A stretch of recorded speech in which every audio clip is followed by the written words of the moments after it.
David, if we could come to you first, we'll talk about the domestic implications in a moment, but just looking at the referendum campaign, there's been a lot of fear raised, as Peter was saying there, about the possible economic implications. Do you buy any of those arguments? Look, it's very clear to me that Scotland could be an independent economy. There's no doubt. The Scottish economy is bigger than the Irish economy. Its rate of unemployment is half of our rate of unemployment.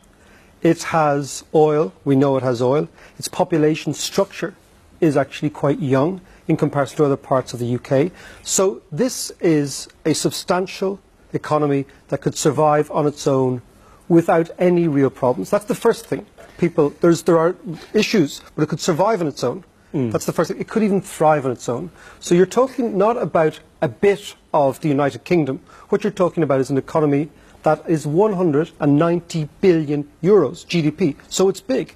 So there's no reason to believe it can't survive and thrive. OK, but we saw in Robert Short's report there, we saw Jim Murphy, the former Scottish Secretary, saying they pay, what was it, 53 billion a year in taxes, including oil taxes, and get 65 billion back. So you're starting with a if you reduce economics to the budget deficit, you're actually putting the cart before the horse. The question is, how do you get there? And can the Scottish economy be dynamic enough to generate revenue over the course of, let's say, 10 years, and to reduce its expenditure to narrow that budget deficit? In actual fact, the budget deficit doesn't matter a lot, as long as they can finance themselves, and I have no doubt they can.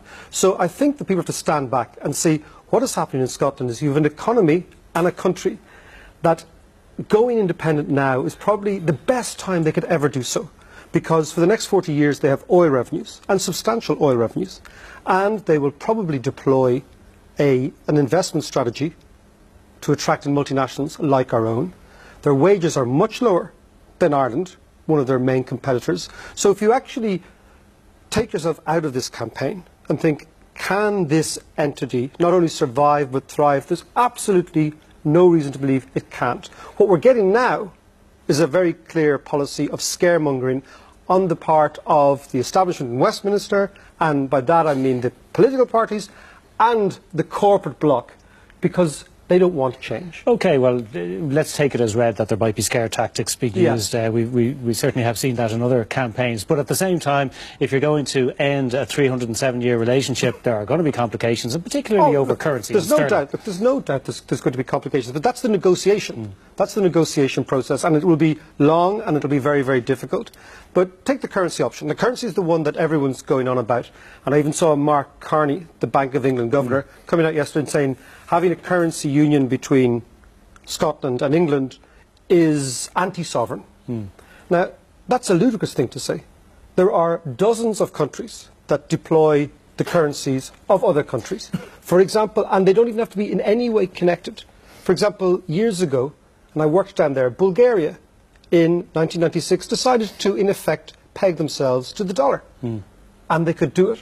So this notion that there's some massive currency complication that changes the dynamic to such an extent that Scotland could not manage A, the transition, and B, be a normal country generated by a normal society and finance, seems to me to be not necessarily that credible. OK, very briefly before I bring my other two guests in, you mentioned investment strategy, inward investment. This is great news for Scottish independence. It's not great news for us. Irish people, we've got to realise that in the drawer, the top drawer in Edinburgh, if there's a yes vote, and even if there's not, they will get significant fiscal powers after this. In the drawer is a thing called the IDA approach to direct foreign investment.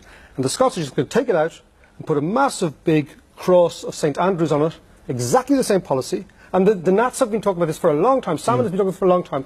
So what they will do is they will say, do you remember you thought there was only one European country that was English-speaking, that had a very good workforce, that had low corporation tax, and that the wages were relatively affordable? Well, there's not. There's another one now, and it's called Scotland. And they will do exactly what we are doing. And that, I believe, is a threat to Ireland, because the pitch has been ours, more or less, for the last 20 years. And as long as Scotland was part of the UK corporation tax was never going to be touched, because London didn't want it touched, and ultimately the Scots couldn't play the game we're playing. Now they're on the pitch. About your Scottish grandparents, if they hadn't moved here and you were there, what would you be doing? I would vote yes if I were there, because I think there's something very exciting about the right to govern your own affairs. I think this is something that is deep inside all of us. And from talking to relations in Scotland, I think they feel the same way. Even if it goes no, modestly no, it will change. This event is going to change the relationships between ourselves, England, Scotland, and Northern Ireland in a way in which people wouldn't have even contemplated 2 or 3 months ago. Okay, David, Owen, and in Belfast, Mike, thank you all for joining us.